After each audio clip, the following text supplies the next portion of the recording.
We've got our first 49ers Spaces Roundtable. We're talking Deebo, Mack, but all of that coming up soon. Stay tuned. Let's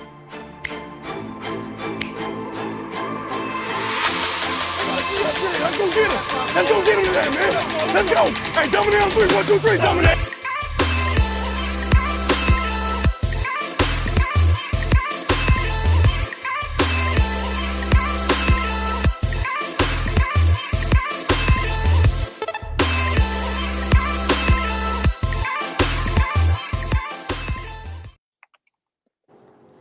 What's up, everybody? I'm here with 3 very special 49ers guests. We've got Trey Way, we've got 49er Deebo, who obviously doesn't have his camera on, and then we've got the one and only Jamal. So, guys, how y'all doing? Chilling, man. Brody? Chilling, bro. Blessed to be here with you. I'm a big fan, Rohan. Big fan of Rohan, bro. Thank y'all. And essentially, the point of this, guys, is I just wanted to get more people involved in the 49er Spaces who a lot of people don't necessarily know as much. Out here, these 3, obviously, some of the kings in the 49er Spaces. You know that Deebo is one of the best hosts. Trey Way, he's his little posse there. He's the co-host. And then Jamal comes in and talks his business. So yeah, thank y'all for coming on. Thank y'all. And anybody who wants to be involved, just hit me up and I'll put you guys on for the next couple of shows. But guys, we've got a good docket today. Obviously, the latest news is around Deebo Samuel. We requested the trade. Then, a multitude of reasons was given. Just real quick, I know we shouldn't be talking on it too much, but Trey, real quick, what are your thoughts on the entire saga? I mean, it's obviously the situation sucks. Last time we spoke, we were talking about trying to get Jimmy Garoppolo out of here. Now, all of a sudden, we're talking about Deebo Samuel potentially leaving the team. So things have taken a horribly wrong turn for the worst, obviously. So, I mean, it sucks. I mean, I think Deebo is definitely a staple player in this organization. He's definitely a cornerstone piece you build around. And as much as we, are hyping up Trey Lance, I mean, he's a weapon for Trey Lance. So to bring in a rookie quarterback in this situation without essentially the best weapon on offense kind of is not ideal, right? So, I mean, like I said, the whole situation sucks. Hopefully they can resolve it, but it doesn't look good right now. And it, just as a Niner fan, I'm internally crying inside, man. It sucks. Deebo, what about you? What are you thinking? Bro, he just said it all, man. Honestly, it's kind of heartbreaking because, watching Deebo do everything he did on the field. I don't know. There's no Deebo out there, man. There's no comp for him. He's literally one of one. He's changed the game. But at this point, everything that's going on, it's like whatever happens. I'm prepared mentally to see him go, and I'm also prepared to see him stay. Like whatever happens. What I want him to stay, of course, it's Deebo. Like Lance said, or Trey Way said, you need to keep someone like that, especially for like Trey Lance, a rookie, basically. Yeah, and I agree. I mean, obviously, going into the rookie year, a huge proponent of why I've said that the 49ers should extend Deebo Samuel is because you can align his contract with Trey Lance. And once you align that contract and, once you have the reason really for having a rookie contract with the quarterback, the best way for success is to maximize the value outside of that rookie contract. And I understand getting value for players, not overpaying players. But then if you're continuously getting value for players, then what's the point of having a player on his rookie deal? Because you're pushing towards the future, but you also need to compete in the present. And I think if you're getting assets for the future, while it is going to be valuable in 2-3 years, guess what? Trey Lance's window to compete is in the next 3 years when he's on that rookie deal. We've seen it precedence-wise because in the last 5 Super Bowls, at least one quarterback has had at least one team has had a quarterback on their rookie deal. So that's easily the best way for success, at least proven over the last couple of years. And I think that if you're not maximizing the current window, then you're not necessarily doing Trey Lance any favors in a way. Jamal, what do you think? Yeah, man, I think it's a crazy situation. I mean, at this present moment, if you would have told me 2-3 months ago that there would seemingly be more of a trade option for Deebo Samuel over Jimmy Garoppolo and that Jimmy Garoppolo would still be on this team, I would have called you crazy, bro. I would have said that was crazy. I would have said, nah, man, you on your Daniel Kelly-ish. That's what I would have said, to be honest. But here we are, right? Here we are. I think it's a situation where, I mean, let me be real. I think Deebo Samuel will continue to be a San Francisco 49er. I think a deal will get done. And I think we were talking about this a little bit earlier in Spaces, and I also spoke about it last night. Deebo Samuel doesn't have a whole lot of leverage, right? He doesn't have much leverage at all. Some would say zero. Some have said negative.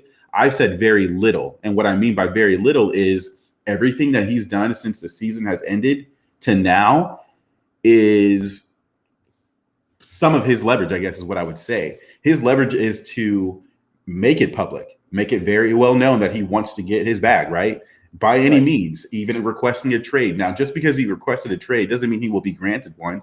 And it also doesn't necessarily mean he truly wants to be traded. He can request a trade and still want to be a San Francisco 49er and want to secure the bag through the 49ers because of his relationship with Kyle Shanahan, his familiarity with the offense, and the numbers that he's able to produce within this offense. And I've been a huge proponent that with a rookie quarterback like Trey Lance, who will be going into his first year starting, you don't want to take weapons like Deebo Samuel, who, like Davo said, is one of one. You don't want to take a guy like that away from a young rookie quarterback. But we're saying that, and at the same time, the 49ers haven't publicly fully backed Trey Lance. That doesn't mean that they haven't within the organization. And I do think Trey Lance will be the starter, but they're not outright saying, oh, it's going to be Trey Lance. And there's these potential trade talks with Deebo Samuel as well, too. Like I said, I think a deal will get done. I think Trey Lance will be the starter. But if you had told me that we'd be in this situation a few months ago, I wouldn't have believed it. But I think this is all the leverage that Deebo Samuel does have. The 49ers hold the cards, right? They really do hold the cards. And let's say a deal isn't done right away. We still have months to go, and maybe it bleeds into the season. They have the ability to do that. I don't think Deebo Samuel is a guy that will hold out because he was a second-round pick. He's only making $7.2 million over the course of these 4 years. It is a different situation than Nick Bosa, who's making like $33 million guaranteed, being the second overall pick. So it's different. It's different. So that's kind of my initial thoughts on it. It's an interesting situation. I'm still hopeful a deal gets done, and I think everything Deebo's done this offseason has a rhyme and a reason to it. It's not just flying by the seat of his pants. Yeah, I mean, I think you nailed it in that it's important, and I think it's also early in a way, right? But also when we look at it, the part about Deebo's leverage, I think there are two different things. You nailed it in that Deebo doesn't necessarily have the leverage, right? The 49ers hold the cards. They can choose what they want to do. But I think the one part that Deebo has that differs from leverage is power. We've seen it through social media. What is Deebo doing that in a way that while he has no leverage, he can still get in front of the media and change the narrative of the story? He's using social media. He first did that on April 12th when he obviously scrubbed his media account of all 49ers content. Then over the last couple of days, when stories have come out, he's either refuted them, he's liked comments. So that in a way is pushing the 49ers hand where he's like, look, I understand that you guys have the leverage. I understand a lot of things, but I'm going to do what I can to secure my future and put it in my best interest with the power that I have, especially with social media being so huge. And it's not like social media is only for the players. I mean, we've seen it with the 49ers. What did they do over the last 2 days? Went to Adam Schefter, went to Ian Rappaport, who are now saying Deebo Samuel's unwilling to come to the table, when in reality, the reason is because he already filed a trade request. For me, the one thing that I wanted to talk with you guys is, in my opinion, trade-wise, I think Deebo Samuel essentially has a no-trade clause. I tweeted it yesterday, and do I mean contractually he has a no-trade clause? No. But I honestly think that he can choose his next destination because he has the potential, or he can refuse to sign a contract with other teams. So, guys, I wanted to ask you, do you kind of agree with that instance? And if so, what do you think are potential trade packages for Deebo Samuel? You want to go first, bro? I mean, I'll just say this. Like, I completely agree with you, Rohan, and the valid point you're making.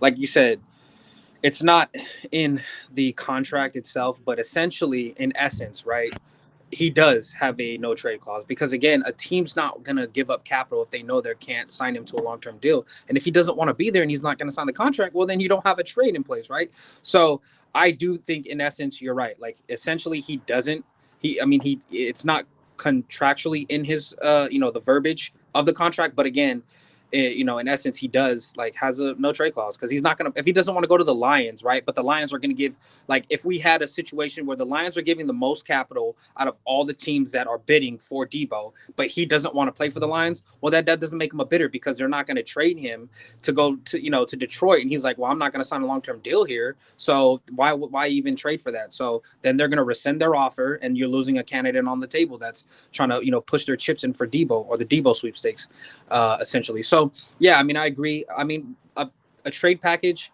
I can't think of any right now. I mean, we've ran some scenarios. I just don't think Deebo is gonna. I don't think he'll obtain anything above, anything before the 18th pick. In my honest opinion, I think Packers fans were saying they'll give the 22nd and the 28th or something like that.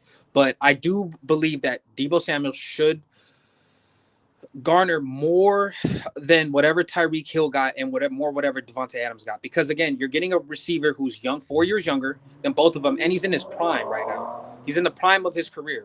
So to me, the 49ers have already said we want the King's ransom. I mean, and maybe that's not a King's ransom, but to me, to move Deebo, it would have to be more than whatever they traded for Tyreek Hill and whatever Devontae Adams got. Because to me, again, he's an up and rising superstar. He showed it last season. He can do it all. He carried an offense, and you can make the argument that stylistically, playing with Jimmy kind of helped him, but in a sense, he was literally the only receiver to do it all.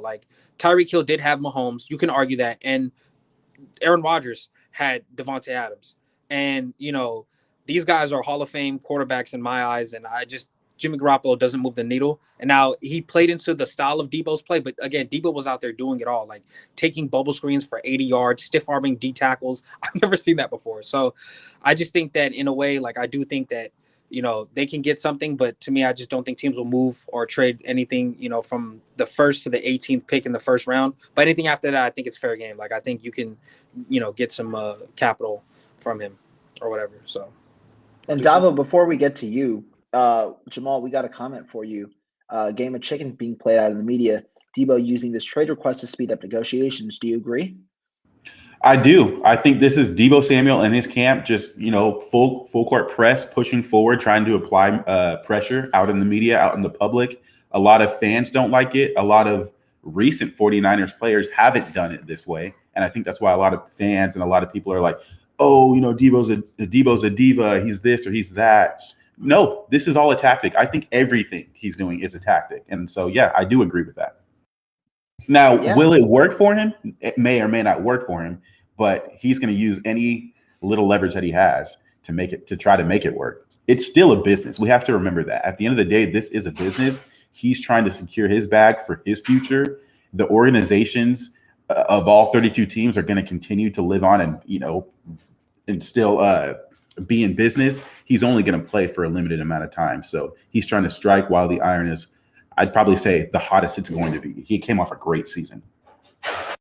That's a good argument. And one thing Trey Way said there at the end, right? That I wanted to ask you guys. He said that he thinks that it won't be a pick higher than pick 18, but he also said that it'd be a better package than Devontae and Tyreek Hill.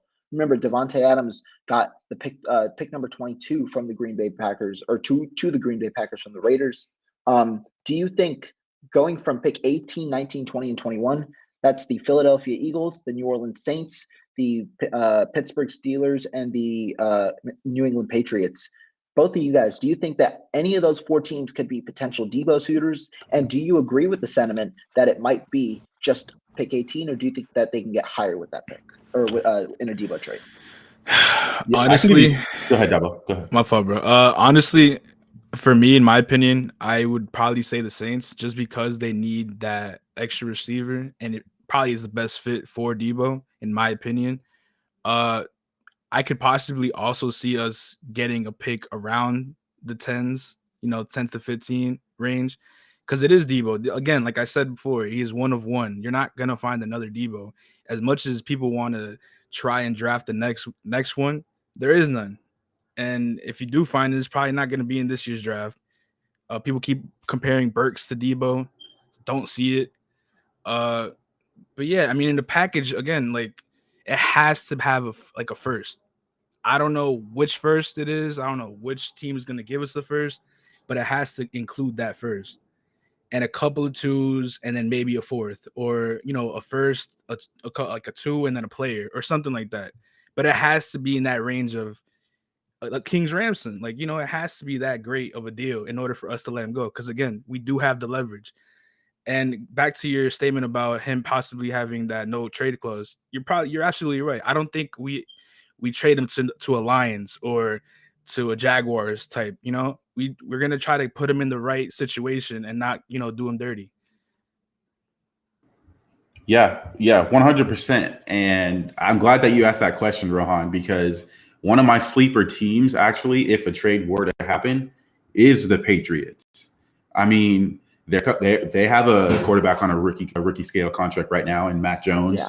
They can compete with him. They do still have a solid to good defense. Yeah, do they have questions? Yes, but what team doesn't have questions, right? They are still looking for a true number one wide receiver. And I think Deebo's talent, and his style of play, although it's different than some people, I would say, visually like to see, he still produces at a wide receiver one level. So for me, they are a team that I would say is a sleeper pick. I definitely would ask for pick 21, no question. I would ask for that pick right there. But you also have to look in the rest of their division. What are the Bills doing? They're loading up around Josh Allen, and you're going to have to go through Josh Allen to beat them in order to get to the Super Bowl, right? So you see they just went and got out Jamison Crowder. Oh, they just got OJ Howard on a one-year deal as well, too. So the Bills are going all in, as they should, right? Like, we can make an argument they should have been in the Super Bowl last year. We can make that argument. They're going to be in a Super Bowl window as long as Josh Allen continues to stay healthy. They've got a great defense around themselves as well, too. So you look at that. I also think that Deebo Samuel can be a safety blanket as well as a versatile piece in that offense for not only Mac Jones, but for the offensive coordinator to work with, whether it's still using him in the backfield. We've seen what he can do in the slot. We see what he can do out wide. Deebo is a versatile piece that I think truly could become a wide receiver one. The 49ers and the Patriots have done deals in the past.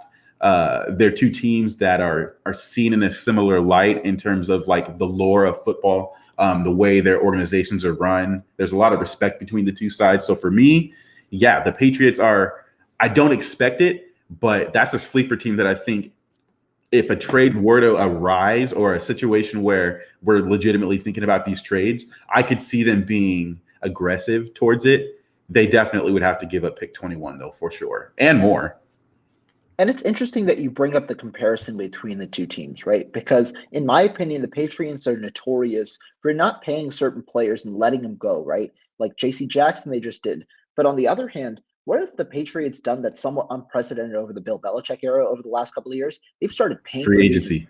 Matthew Judon, Hunter Henry, Jonnu Smith, our own guy, right? Our own wide receiver, Kendrick Bourne. They started paying these wide receivers, Nelson Aguilar. And I think that that's changed in a way where the Patriots are looking to push forward and compete more, while the 49ers, in this instance, might be scaling back. They haven't paid, or they haven't, at least at this point, they haven't reached the requirements of Deebo Samuel, where the Patriots might be looking for that, especially because he's that number one type of receiver. And as I talk, we've got our fourth guest here, Young Heavy. What's up, Young? How you doing, man? What's going on, fellas? My bad for the late appearance. You good? What's going on, brother? You good? It's all good, bro. You got me on with some legends, Rohan. I had to start off strong. 49ers Roundtable, some of the spaces, legends for sure out here. But talking to what I was talking about, Deebo, and your thought about the Patriots, I think that's interesting. But I also like the intrigue of the Philadelphia Eagles potentially at pick 18, because obviously the Philadelphia Eagles, they run a similar system. And I think Deebo is he's not necessarily dependent on any system. But I do think that he'd be a very good fit and flourish well with that type of scheme. And I also think he'd be a very good complement to Jalen Hurts, who has struggled with accuracy in his early career. And so if you have short and intermediate routes that Deebo Samuel can run, where a lot of the burden gets placed off of Hurts onto the receiver, which Deebo Samuel easily has shown that he can do this season, I think that that's a good win-win for both sides, because Samuel is going to have a chance to have a lot of accolades and have a lot of statistics while also putting himself in a position to win. Jalen Hurts has some of the pressure alleviated and can better perform as a quarterback. But the other teams that I wanted to point out and see what you guys think in the top 10, The Baltimore Ravens are at 14 as well. I think that they could be a team interested in a wide receiver as well. But what do you guys think as other potential destinations like that? Young, we'll go with you. I've been hearing a lot of stuff about the Detroit Lions and the Jets. I don't think I'm hearing a lot of stuff about the Packers too. People think the Packers is a team. I don't think we would trade him to the Packers due to the fact that they're one of our competitors, honestly, that we could see in the playoffs. I don't think we would want to see Deebo in the playoffs with Aaron Rodgers. I know I honestly wouldn't want to see that. But I would try to go with one of the teams that have the highest picks, especially in the second round, because I see a lot of people talking about like Deebo might not be worth a first round pick. So if he's not, then you got to go for teams that have high second round picks like the Detroit Lions. The New York Jets is a few teams that I just named. Hey man, a sleeper team could be the Giants as well. So it's like send me Kadarius Toney, man. Send me him and one of them high picks, and I'll be fine with that, man. KT's a baller, bro. I wanted Toney, man. I wanted him last year in the draft, man. I was upset we couldn't get him. He was supposed to go early second round, but they reached on him. But that's not a reach though, to be honest. But whatever. Yeah, I agree with you on that, man. Toney would have been crazy in our offense, dude. 100%. Yeah, no, I'm in on that too. KT, oh, that kid's electric. That kid's electric. I would not mind if he was part of a trade package. I'll speak a little bit on the Ravens though. The Ravens trade a little bit. If a trade were to happen. First and foremost, you think of Deebo and Lamar and the Ravens and the versatility. I mean, oh my gosh, right? Oh my gosh, we're Niners fans, so we don't want to see triple that. option Like, with goodness him, gracious. J.K. Dobbins, and Deebo. That would Right. be outrageous, bro. Like, stop playing with them boys. They would lead the league in rushing, no question. Like, that would be easy money. So first and foremost that, but then also, I think Lamar almost isn't given the credit he deserves. I know he's won an MVP, right? So he's won an MVP, but he's continued to improve almost every year passing wise throughout his career as well too. I think he is a good deep ball thrower. And I actually said on the show last night, even with Trey Lance, if Deebo Samuel stays on the 49ers, I think he will be seen this next season as a deep threat. I think he is a deep threat, but I think because of the shortcomings, I would say, I don't want to call them shortcomings, the limitations of Jimmy Garoppolo, you don't get to see the field stretched out the way it could be. Now, I don't think that's necessarily the same issue you'd have with the Ravens, but I do still think it's a similar scheme in that they're going to be run first, right? So they're going to run the ball. I think they would do a really good job of taking advantage of Deebo Samuel's full repertoire of skills that he does have. So I think that would be interesting. I know some people in spaces have talked about a potential trade, including Hollywood Brown. I'm not a big fan of that because I think he's a good player. I don't want this to come off like bad. I think Hollywood Brown is a good player, but I think because of his size, there just are limitations as a wide receiver. And I think that when you already have a Ray McCloud, I don't think you necessarily need a Hollywood Brown. But I actually like Rashad Bateman. I like him quite a bit. I also think Tylan Wallace would be solid too. I'm actually much higher on Rashad Bateman, but I would be asking for Rashad Bateman and probably a first and a third. Because Deebo is a proven commodity, right? Yes, we know he's been hurt. I can understand people can always say he's been hurt. Every NFL player does get hurt. Now, has he missed games? 100%. But I'd also say he's a proven commodity. He's been pretty much this guy since his second half of his rookie season, right? He produces, right, whether it's in the backfield, whether it's out wide. Obviously, the last half of this season, he's been used in the backfield much more often. And when it comes to negotiations, we're having these conversations because that is something that can be brought up in negotiations. But I do think that with all that being said, you can kind of underrate what he does as a wide receiver. The man was on pace for 1,800 yards receiving until the switch. So to me, I think we've gotten almost into this mindset that he's just an okay wide receiver. I think he's better than okay. There's more than one way you can win playing wide receiver, right? Some people are just straight burners. Some people are straight route technicians. Well, Deebo Samuel is a mix between, I would say, a burner, because I think you only have to have about 4.4 speed to be able to get deep and win consistently deep.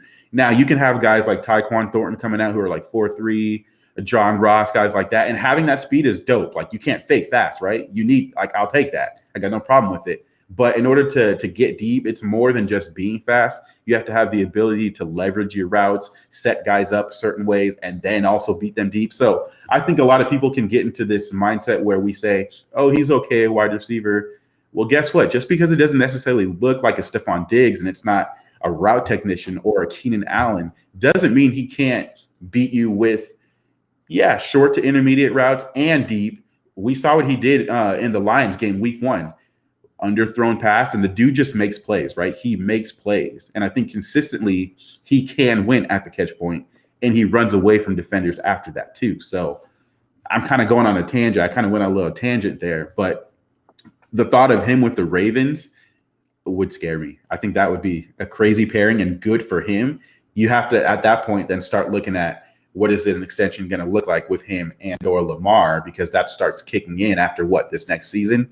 I think they're scheduled to have around like 70 million or so in cap after this year. So you have to start worrying about that. But if that trade's made, you know that they're thinking about that. So, and it's funny that you bring up that team, right? The Ravens. I'll go real quick, heavy before you, because Marquise Brown, especially when you talk about him, who's his agent? It's Tory Dandy as well. The same old guy. So you're probably going to have to go with the same old contract negotiation. But to me, I think the best point that you brought up is, honestly, in my opinion, Deebo Samuel as a receiver is underrated.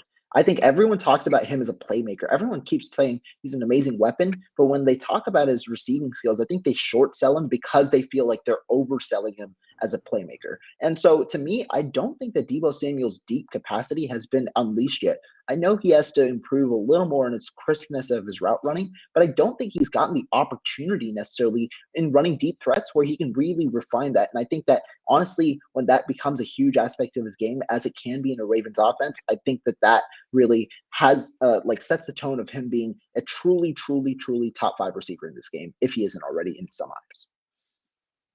Yeah, I just wanted to speak on this. If we was to get Rashad Bateman, I would love Rashad Bateman in our offense, man.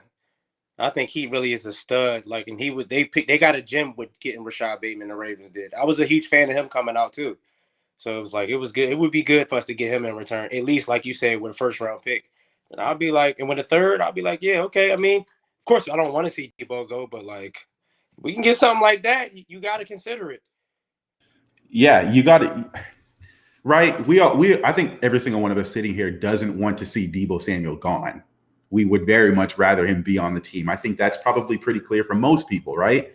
But at the same time, if a trade is going to happen, you want to look for guys that are going to fit and potentially grow with your QB of the future, which you chose as Trey Lance, right? So what is it about Rashad Bateman that I like? Well, I think that some might call him a pure wide receiver. He's not going to do the things that Deebo Samuel is going to do. He doesn't have necessarily that versatility, but I think he's got a lot of upside, in my opinion. I think in this day and age, and maybe you guys can correct me if you don't agree with me, in this day and age of the way we pass the ball now, considering the 49ers are still run first, and I think they're going to continue to be run first with Trey Lance, but I still think Trey Lance is probably going to throw anywhere between 27 to 28, 29, 30 passes a game. I think that Brandon Ayuk and a Rashad Bateman, should they continue to grow, that's a really solid wide receiver tandem. I don't know. I won't sit here and say either one would be wide receiver one. They have to show me more to be able to fully get there. But I think the talent-wise of a Brandon Ayuk with Trey Lance, just going off of projection, what could happen, I could see him turning into wide receiver one, especially with I start thinking about the quarterback and what the quarterback is asked to do, right? And so the quarterback is asked to fit balls sometimes in tight windows. And Trey Lance has showed me that in 2 games, that he does have a little bit of arm arrogance. And what I'd say is he's willing to take some shots. Now, I think he's safe, and I think he's actually a really safe quarterback. He doesn't put the ball in harm's way a lot. And people can say, oh, well, he threw a pick to Desmond King. Yeah, but that was more mental. And that's actually not a red flag to me, because guess what? In my opinion, that was totally fine too, because guess what? Yes. That throw is the only throw in the progression. Sure, you want him to throw it away, but you don't harm him for trying to make that throw because he's got the strength to do it. Not at all. Absolutely. It's been 2 games. At that point he had played in 2.5 games, I think, at that point in time. So some of these things are, let's call them rookie mistakes. They're going to happen until you get experience on the field. I don't think people forget. We know how young he is. He's very, very young.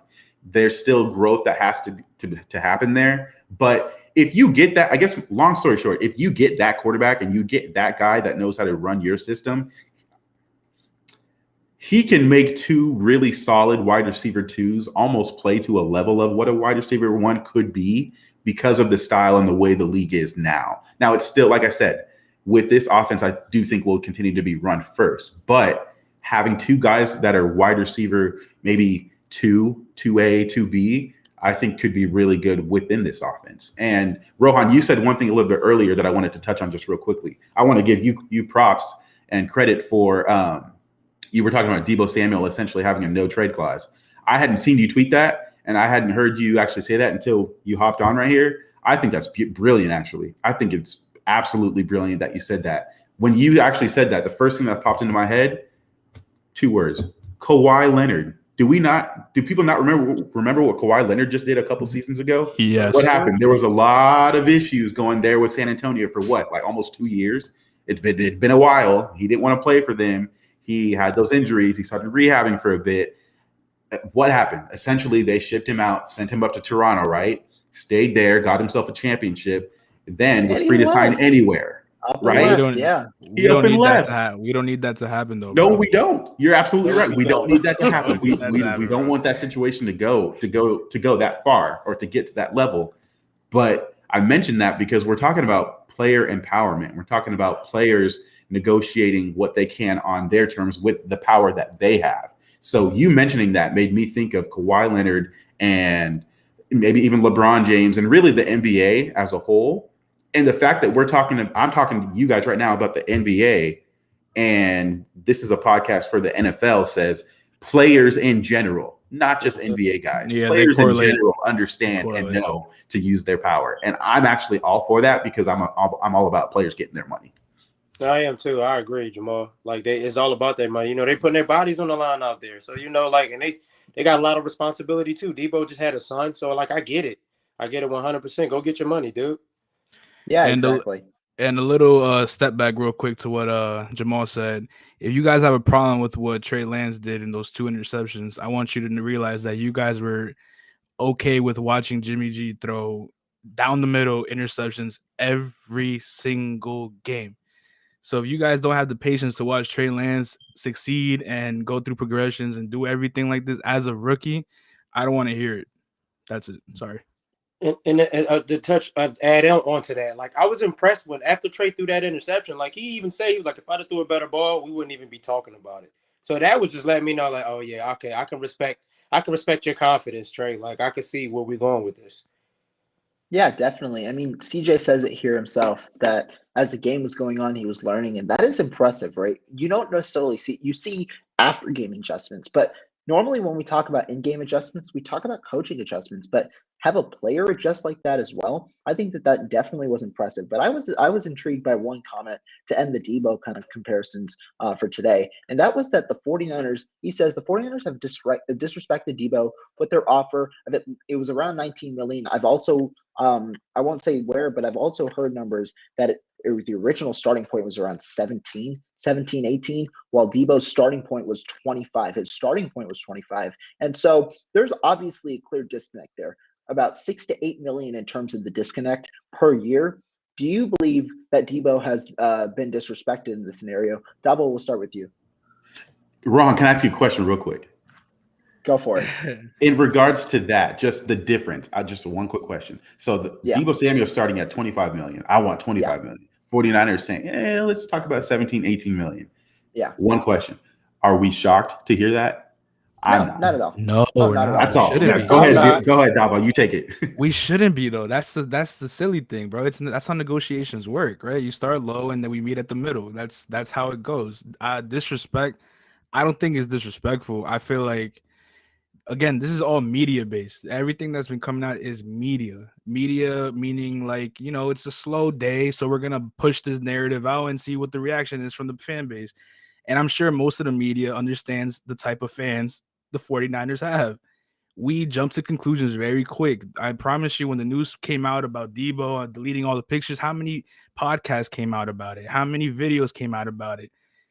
I think that. Well, Rohan, man, this. I'm telling you, bro. This is the business, man. Like, I know. I definitely know I went live that day. 100%. I know I went live that day. That's exactly what I'm saying, though. But disrespect, I don't think so. No one really knows what's going on within, the talks. It's negotiation. You start small, and what news are coming out is that we offered 19 million. That is the low point of negotiation.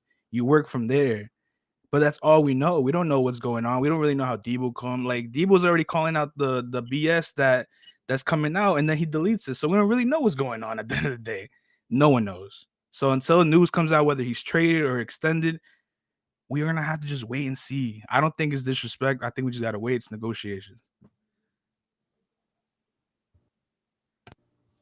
Yeah, I mean, I'm actually right there with you, Dabo. And I said this on a show last night, and it doesn't sound profound. It's not profound. Anybody could say it, but you're right, man. We do not know. There is a lot of reports that are going to continue to come out and have come out over the past few weeks. And we know that he has officially requested a trade, right? Like I said, when we first started the show, just because he requested one doesn't mean his priority or his need is to leave the 49ers. Like I said, he could just be trying to apply the pressure, turn up the heat in the very little leverage that he does have in order to get and secure his bag. You're not going to sit here. He's not going to sit here and take 17, 18 million. Of course, he's not going to take that. Like, we totally understand that. But like Young Heavy, you said as well, too, the 49ers, we're going to start low. We're going to start low. I don't want to say we're going to lowball him, but maybe legitimately they're going to lowball him. 17, 18 million. Here's why we want to offer this. But at the same time, Deebo's going to say, listen, I'm coming off this season. I am the product. I'm selling myself. So I'm not. Why would he ever come out and say, you know what? You're right. Just give me 17 or 18 million. I've been hurt. I should deserve this. Nobody's doing that. If I think sometimes people don't put themselves in these player situations and try to sell yourself. What would you do? You're going to go out there and say 17, 18 million is fine and you should take it? Because I've legitimately seen comments who have said, it's 17, 18 million dollars. He should jump that. He should take that. Well, yeah, because 17 or 18 million dollars is a lot. But if you're in this business and you're putting your body through this harm each and every day, and you're putting your hard blood, sweat, and tears in it, you're putting your hard-earned money in it. And let's be real, like I said earlier, Deebo, through these first 4 years of his contract, because he's a second-round pick, he's only, it sounds only, right? But he's, in terms of NFL standards and contracts, he's making $7.2 million. That's significantly less than Nick Bosa, who was the second overall pick, right? Second overall pick, who's making 33 mil guaranteed. That's a huge difference. And I think sometimes people forget these players have to use that money. That's not just money that they're banking. If these dudes are going home on the bye weeks, if these dudes have kids, if they're supporting any other family members, like, there's always money going out too. Plus, it's California, so there are taxes as well too. I was going to ask you that. I was going to ask you that, bro. So if he accepts 17 mil, please, just for the people, with tax, how much do you really get? That's the question, right? And I'd have to go do the numbers to find it. Though, but it's a drop off. Exactly. It's a drop off. So my main point is he's selling himself. He is a product. He is a service. This is something that he has to make his money on. And so I think sometimes people forget that. And then also you got to see, you got receivers like Christian Kirk that just got a bag. And Deebo, like, hold on. He ain't produced no way like I did on the football field. And he got what he got. And y'all trying to come to me with only 19 million? Nah, dude. Nah, y'all not that. And that part, I could feel why he might be like, all right, y'all disrespecting me now. Because I'm looking around the market and see what other players are getting paid. And it's like I said, this dude right here just got over 20 million. It's like, nah, you're not about to give me 19. And he's not doing half of what I'm doing on the field. And y'all was using me at two different positions. So, like, I like you said again, I get it. Like, he got a family to take care of. He got a son to take care of. He want his money. And plus, y'all, like, the taxes in California is crazy. So you got to find a way to balance that out. So, like, yeah, Deebo got to get his money. Yeah, and I mean, we have this comment. Go ahead.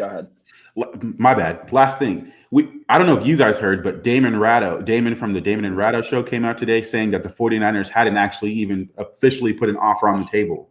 Now, like we said, I don't know. I don't know if that's true or not. There's so many reports that are going to continue to come out. And let's remember, we're 7 days from the draft too. Of course, there's going to be reports coming out. And just because there's been reports coming out doesn't mean it's true. It doesn't. Right. But then when you have Deebo Samuel coming out saying only a few of us actually know what's going on. Well, duh, Deebo. We know that there's only a few people that know what's going on. That really didn't tell us anything. And I think he was trying to say something, but he still didn't say anything whatsoever.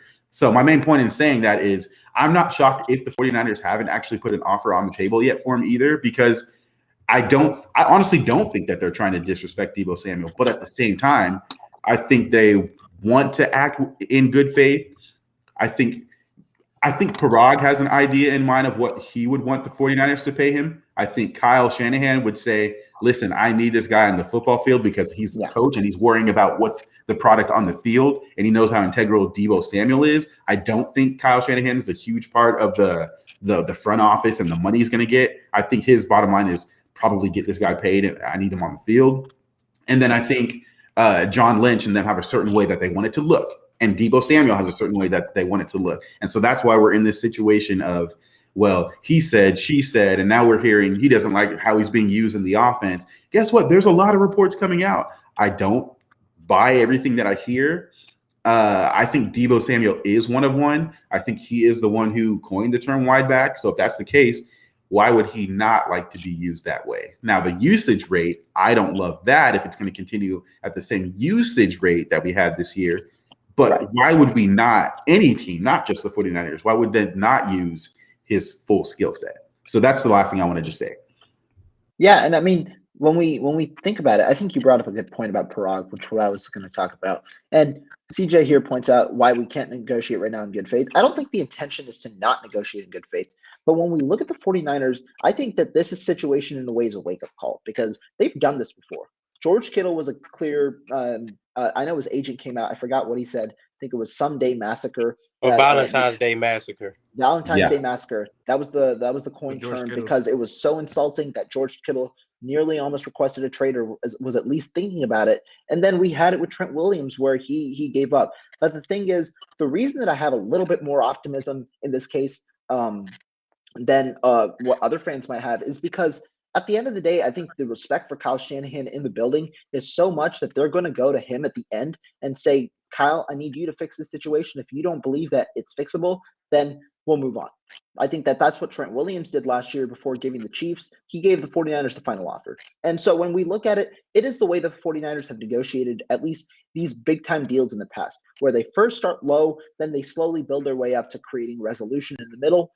But this is the first time where it's blown up in their face because a player has used social media and gone out in the public and given like the media essentially a message, right? Or given like the team a message. While you guys have my power, you guys have my rights, you guys have the leverage, I'm going to use my power in a different way than has been other noticed. And I think that this should be a wake-up call. And what I mean by that is the 49ers should realize now this is not necessarily the best way to negotiate these big-time deals. You have to kind of have a different approach, maybe a more fluid discussion. And I think that that's important in a way where you can't necessarily continue lowballing.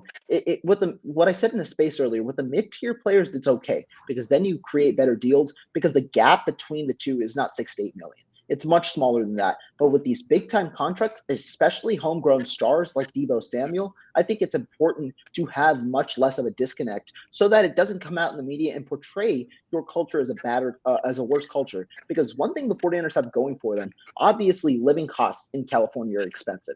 But why do players continuously come to 49ers? It's because the culture is great. They don't condone these toxic kind of environments. They condone a great environment, and that's why so many players love coming here and say their career was changed by here. And I think that if this is the way they continue to negotiate, and if players use similar tactic as Deebo has, that perception might change, even if it's not necessarily true. Right. Yeah, I agree 100% with that, man. Like we don't want to change the culture that was built around here because we don't want to make it seem like we don't take care of our players. And it's like we do, but we shouldn't have to go that far into doing that. Like you said, with like Deebo, Kittle.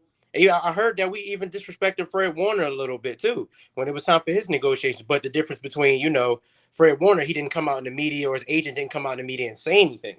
But it's like if we drafting these homegrown players, we got to treat them as and give them the respect that they're due because they're the pillars for this team. Like Deebo is a huge pillar for our offense. He's one of the biggest people that make our offense go. Like, he's a leader on our offense. I wouldn't be surprised if Deebo becomes a captain next year for our offense. You know, so it's like we got to give him his respect that he's due. I like that. Yeah, you're right. And this is what it comes down to, guys. We can talk about it till we're blue in the face, but the NFL is a business. I've said that multiple times. Y'all have said that. We've all said it. It's a business. And in business, you sometimes have to take your feelings out of it, right? Ideally, you would take your feelings out. Now, we all have feelings. So if feelings are involved, I totally get it. But in business, sometimes you get offered low deals and you wager up to a higher middle ground because there's two sides. You have some similar interests. You also have some differing opinions as well, too. So that's the business side. I'm literally talking about the business side. So from Deebo Samuel's side, Deebo Samuel's representatives, his agent, he's going to go to the Niners and say, listen, over the past 2 years, 10 of the top 15 contracts that have been given out at wide receiver have been given out in the last 2 years. What does that mean? That's the going rate these days, guys. You don't get to just hold off for what's happened 10, 15 years ago. This is the going rate now. The average age of the top wide receivers that have been given those contracts with the top 4 wide receiver money in terms of guaranteed money, 28.5. How old would Deebo be when that contract starts? 28. All 8 of the top 20 wide receiver deals signed in 2022 all contained at least 40 million guaranteed. So I'm sure Deebo Samuel is saying, he probably doesn't want to take anything less than 50. And that's probably lower than what they even mentioned in a potential deal if they've talked about that. And then lastly, 3 of the top 20 wide receiver contracts were signed with another team. And so that's why I think he's okay with requesting a trade. Now, like I've said earlier, I don't think that means he necessarily wants a trade, but if it's going to help him secure his bag, what he needs and he wants for his family, I think he's willing to do that. Again, there is a difference between requesting and demanding. That's something we all need to realize. You can request anything you want, but that doesn't mean you really want to do it. Until that news comes out and it says he demands a trade, and that's when we worry. That's all. Everyone got to relax. Chill. He's going to be in the red and gold, baby. That's it. Yeah, I feel the same way, Davo. I feel like he's going to be in the red and gold because we honestly hold all the cards, honestly. Even if push comes to shove and we don't give him his extension, like the CBA rules change, so you just can't hold out, my brother. You just can't do that no more. And honestly, you're going to want that money. Even though it's not a big contract, you're going to want that money. You're not going to want to sacrifice those penalties for training camp and all of that. And we got that franchise tag in our pocket too. But I mean, all in all, in my heart, I feel like we're going to give Deebo his money. It's just that it's going to take time. Like, we didn't give Kittle his money up front. We didn't give Warner his money up front. Like, they didn't get their money until training camp. So I just feel like it's just got to take some time. Like everybody is saying, they're going to iron it out. Like, they're going to find a medium, and he'll end up being paid. And all the nonsense that's going on is going to go away immediately. Now, it'll be different if he really wants to leave. If he really wants to leave, then there's no reason to keep him. And if we try to hold him hostage, and that's just lose for everyone. Because then why keep a player that doesn't want to be in the organization? He's just gonna be there. It's like a cancer in the locker room. Yeah, exactly. You might as well ship him off, get the value from him, and then just draft. That's it. Nobody told that guy he had to tweet the other day. Nobody really knows except for me, my agent, and the 49ers. And then nobody told him to write that, right? Or at least I didn't tell him. I think he legitimately wrote that out of the sincerity of his heart. And I mentioned that because the key word there that I'm focusing on is the 49ers. If at that point in time, his brother had just, said, oh, we're requesting a trade, we're out of there.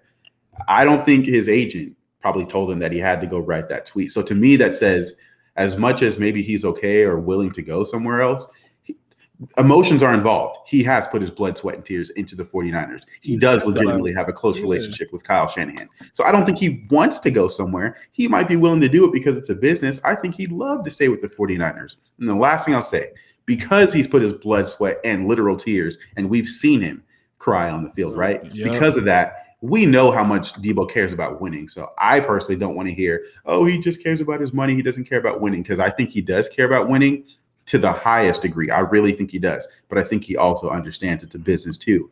He has to make his money while he can. Deebo, you might not be listening, bro, and I really doubt you're listening right now, bro. But like some advice: stay off the Twitters, stay off the Instagrams, bro. Stop liking tweets from jersey swap. Stop, bro. Stay away. Focus about your money. We get it. Like do your thing, but stop because you're not causing more. You're causing the spotlight to shine on you that you don't need right now, bro.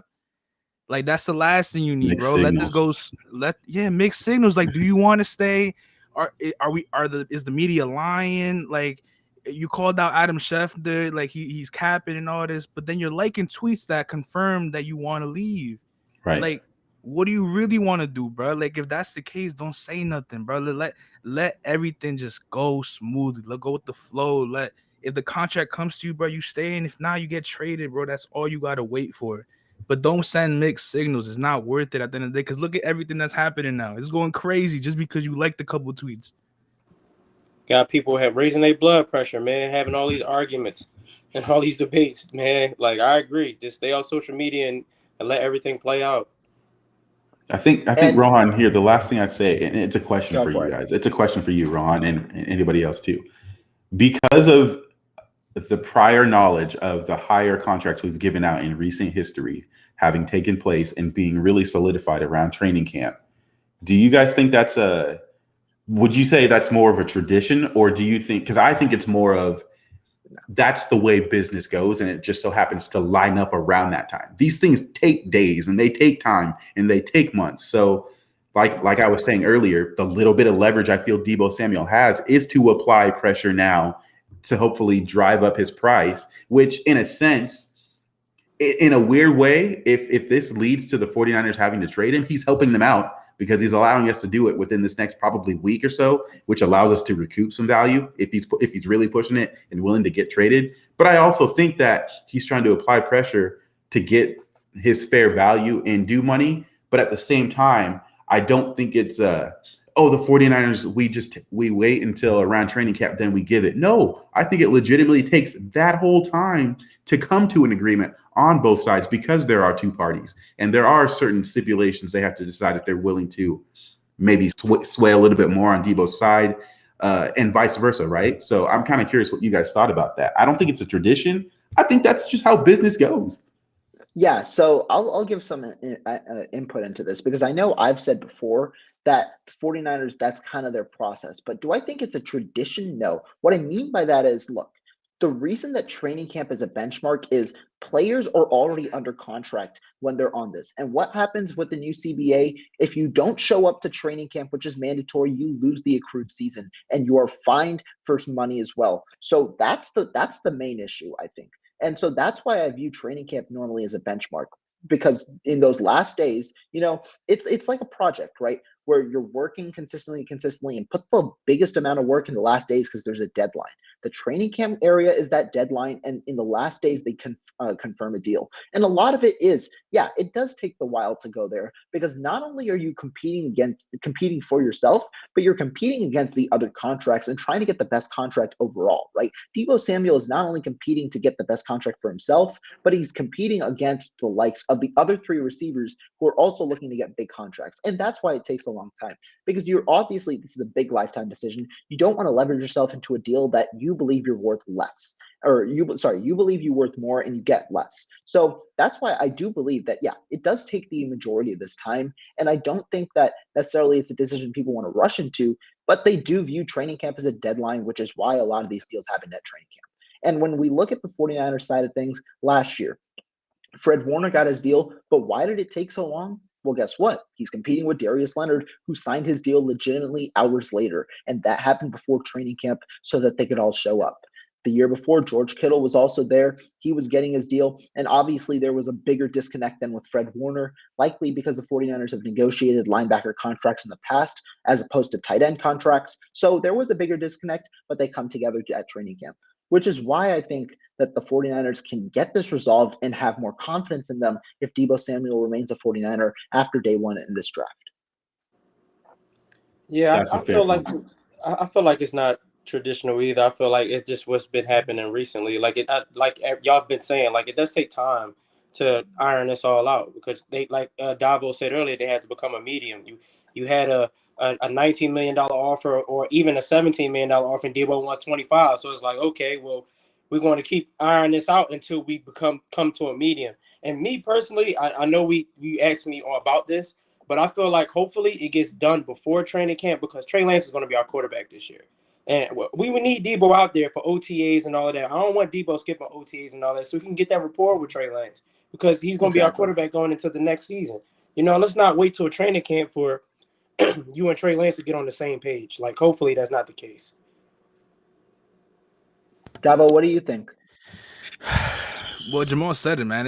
Like nothing happens overnight. Like, you have to wait. It doesn't take just 2 days for a contract to get settled, and that's it. And everyone's all go lucky, go happy, and everything, bro. Like, it takes a while, man. Like, it takes a couple months, if anything. Like, you just have to wait. It's not tradition, though. It's both sides want to get something perfect done, and if it takes 2 months for that to happen, then it has to happen that way. But in our case, it always happens around the same time, so everyone looks at it as a tradition, but it's not that. Right. And I think one thing to point out, why does it take so long? That's a question people will ask. Well, guess what? You have spurts like you have this one, especially with the way the 49ers negotiate. You have issues like this, right? They've had it behind the scenes with guys like George Kittle, like we've said earlier. Well, guess what? Now you're not going to continuously just push the hammer and say, we need you at the table right now. We need you at the table right now. Instead, no, what are they going to do? They're going to get space, and they're going to have a meeting, likely with Kyle Shanahan and John Lynch instead of the main negotiators in this realm. It'll just be the three of them. They'll have a meeting, and then from there, they slowly get back on the right track. That's why it takes time. You want to give the players space as well, but you also want to negotiate. The one reason why this is a little different is because obviously there's a time, not only is the timeline at training camp, but if you want to get a trade done, which seems extremely unlikely in my opinion, it is by the draft, which is only in 9 days. So maybe there's a little more urgency, but if there's no trade that is dictated by the draft, and I'm sure Kyle Shanahan and John Lynch are currently thinking that there won't be, then that timeline then once again extends, and you can give Deebo the space, and you can then get back on track in due time. Yeah, absolutely. I'm right there with you. I agree as well. I think the last thing I'd say just about this in terms of contracts, listen, I'm nowhere near a contract expert by any means. And so, we're sitting here talking about it's not a tradition and that it takes time. I would assume early on in this offseason, at least maybe not early on, because maybe they take some time away, right? And then he comes back and they want to come to the tables to have negotiation talks. Right. What happens in negotiations? One side comes with the things that they're not willing to budge on or the things that they're asking, and so does the other side. At some point, you have to find out, where's the wiggle room? Is there wiggle room? Will there be a tug of war? And guess what? There's different ways tug of wars can play out. Sometimes it's not public. Like, I'm sure there was negotiations with George Kittle that we never heard about because George just didn't talk about it. Don't mean there wasn't any issues or anything like that. The 49ers did have interest in what's his face, the tight end from the Browns that just got cut. Yeah, Austin Hooper. There was talks about that. I didn't really understand how much of a thing that was until later on in time, but they didn't talk about it too much. So that's just one example. What I'm really trying to get at is there is so much that goes into these contract languages that I would say even the best of us that understand how these contracts work, we don't get to see the fine print. So we don't know what certain things are being wagered on. We don't know how much Deebo and them are asking for up front. What is bonus going to be? How much is he going to make in the first 2 or 3 years of the deal versus the fourth year, if it's a 4-year deal? Like, we don't know certain things, right? So I'm not sitting here really saying too much. All I'm saying is there's so much that goes into these contracts that I can see why it takes time. There'd be a lot of contract language, injury guarantees. Yeah, it'd be a lot that go into it. Like you said, I ain't no contract guru either. It's just just make it make sense, and let's get him to sign that on that dotted line and get him back in that red and gold, man. That's all I want. That's the hope for everyone. That's definitely the hope. But guys, this has been an amazing show. Thank you guys for being the first ones to come on this 49ers Roundtable Spaces kind of group where we got to talk a lot about Deebo and the recent news in a way. For all of you still in the chat and for all of you watching, thank you so much for tuning in. Be sure to hit that like button, subscribe to 49ers Red Zone. We're back with some more content later this week. But guys, you guys were the spotlights for today. All three of you, I want you guys to shout out your socials and where people can find you. I know, Jamal, you've got your own show that you're starting up too. Want you to get that shout out too. And for all of you that might not be able to hear them or anything, that link will be in the description, so don't worry about it. But you guys go ahead with that, and then we'll call it a day. For sure, brother. I'll let y'all go first. I'll close it out. Can y'all hear me? Yeah, we got you, bro. Davo. Yes, sir. I bet because my connection acting dookie right now. So yeah, man. Y'all can go ahead and follow me on Twitter, man. The real Davo at the real Davo. I host spaces here and there. They go kind of crazy. There's no filter in those. So if y'all want to see some unfiltered 49er talks, please stop by. Definitely, please stop by. We will definitely let you guys talk. Come and chill with us. Yeah, man. That's it. That's really all my socials. But I'll let Rohan know whenever I open up my own little thing going on, you know? Yes, sir. But I appreciate Yes, sir. you, Rohan. I'm a big fan, man. So whenever you want me to come back up, always, bro. Heartbeat, bro. Yeah, and y'all can follow me on Twitter too. Mine's is at Young Heavy. It's with 2 G's. And I just want to give appreciation to Rohan too, because we had a conversation like a few weeks ago. Me and Jamal too. Like I wanted to get into my own like YouTube channel and everything. This is my first time ever doing this, so I definitely appreciate the opportunity to get on and talk with you guys and talk with people that has experience with doing this, man. Like it's giving me more confidence to want to go this route, man. I truly appreciate 100%. and what Davo said. You know, if you request me to come up here again, man, I'll definitely come in a heartbeat, no question. Absolutely. I'll echo those same sentiments. I've known Rohan for a little while now, and we hit it off right away. I really appreciate you, brother, for having us on, having me on. I also want to shout out the chat, too. I see some people that have popped in the chat as well. CJ Gray and Dave R, as well as Kali Young. Kali Young, I'm not sure how you say his name. Seen them in there giving their thoughts and opinions as well, too. And I know, at least from my perspective, and I think for y'all as well, too, I love similar perspectives, but I also like different perspectives as well, too, because it allows us to grow. I really respect that. I really like that. It allows me to think from another angle. I think the worst thing we could do is to assume we all know everything, right? There's always something to learn from somebody else, and I enjoy learning from other people. So shout out to the chat. Shout out to Rohan, Davo, Young Heavy. We had Shay come in for a little while as well, too. Let me get off my little high horse, stop ranting. You can find me on Twitter at YoungJaw 49er. That's YUNG 40 JA 49ER, YoungJaw 49er on Twitter. I do actually have a YouTube channel as well, too. It is currently titled Niner Talk with Jasper and Jamal. That may end up changing pretty soon to potentially just Niner Talk with Jamal or something different. I do have some stuff coming out soon after the draft. I'll be talking with some NFL draft prospects.